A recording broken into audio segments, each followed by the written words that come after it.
sudah menemukan jati diri kita. Ini begitu kayaknya, kira-kira, mohon maaf barangkali salah. Nah, baru itu kita baru masuk ke dalam wilayah kebahagiaan yang abadi, namanya nirwana. Begitu. Dalam Islam mah nggak ada surga nanti terakhir, kalau udah mati semua gitu. Jadi itulah persoalannya banyak sekali. Kemudian untuk membantah bahwa Nur Muhammad diciptakan sebelum langit bumi, apa betul? Di Al-Quran mengatakan bahwa manusia dijadikan itu sekarang, dulu mah nggak ada namanya alam arwah tuh, nggak ada. Yuk kita dengarkan dalam surat Al-Insan. Bismillahirrahmanirrahim. Hal ata 'alal insani hinum minad dahri lam yakun syai'an madhkura. Inna khalaqnal insana min nutfatin amsyajin nabtalihi wa ja'alnahu sami'an basira. Kapan manusia diciptakan? Hal ata hinu minan dari, apakah telah datang alal insan pada manusia hinu minan dari, ada suatu fase waktu tertentu, ya, suatu tertentu, lam yakun syai'an madhkura. Manusia waktu itu belum dapat disebut sebagai apapun, nggak ada. Manusia nggak ada, nggak roh, nggak jasad, nggak ada. Kapan diciptakannya? Inna ja'alnal insana min nutfatin amsyad. Manusia diciptakan dari nutfah, dari sperma yang bercampur dengan ovum. Nabtalihi, disitulah terjadi proses embriologi. Wa ja'alnahu sami'an basira. Baru setelah itu sebagai manusia yang bisa melihat dan bisa mendengar. Itu informasi jelas, nggak ada itu namanya alam dalam Islam. Dengan tidak menyalahkan, kita lagi mengkonfirmasikan dalam Al-Quran tidak ada namanya Nur Muhammad, adanya laulaka seperti sudah diciptakan dari rohani munculnya. Itu mungkin pengaruh yang lain. Kemudian lagi juga ada yang mengatakan bahwa dalil lagi, ini banyak Al-Qurannya yang menjadi ayat-ayat mirip-mirip kayak reinkarnasi itu ada. Seperti wa idz akhadha rabbuka min bani adama min zuhurihim dzurriyyatahum.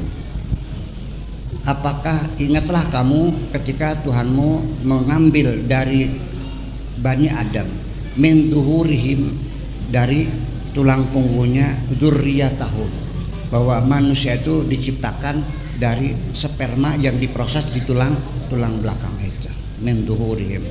Kemudian wa ashhadna ala anfusihim, dan kami persaksikan kepada mereka, alastu bi rabbikum, bukankah aku Tuhanmu? Qalu syahidna. Nah, ini jadi pertanyaan, ini jangan-jangan waktu di alam arwah kita ditanya, apakah aku ini Tuhanmu? Lalu rohnya mengatakan, ya kami menyaksikan.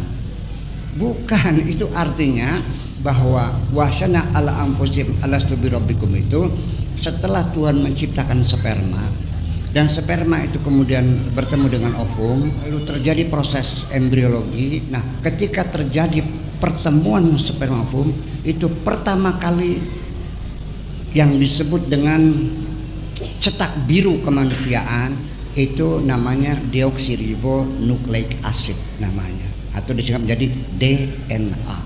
Disitulah Allah titipkan dari DNA itu segala macam informasi yang nanti makhluk yang keluar ini nanti sifatnya seperti ini.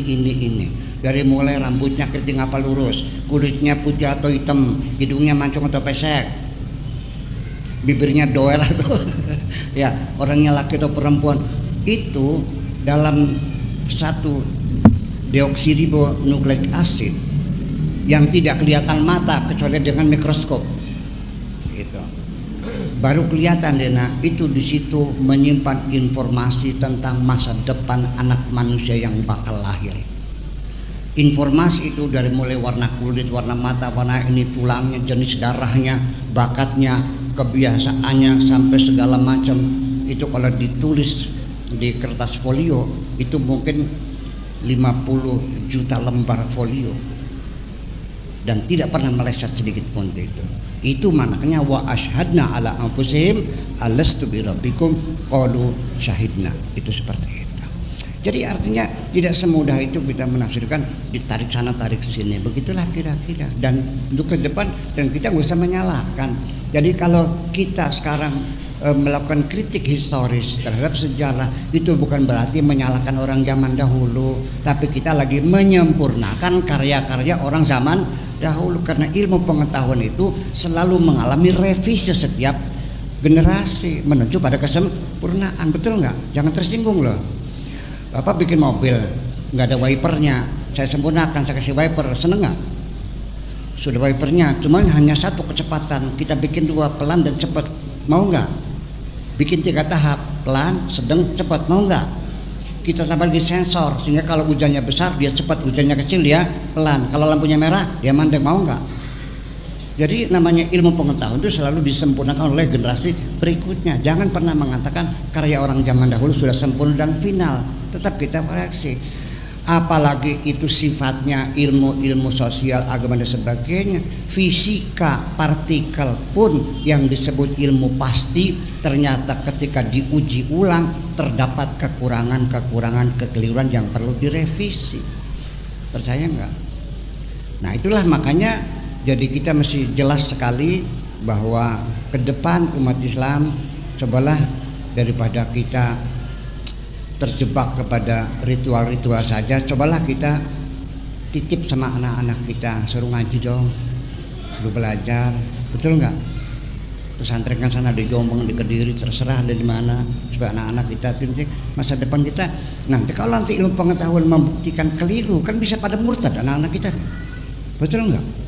Kita buktikan sekarang yuk, yang kira-kira ini coba kita perbaiki semuanya, karena walau bagaimanapun juga namanya karya tulis tetap aja ada kekeliruan gitu. Saya kira ini waktunya sudah cukup lama saya bicara ini karena ada sesi tanya jawab itu artinya saya ingin belajar dari orang Cengkareng.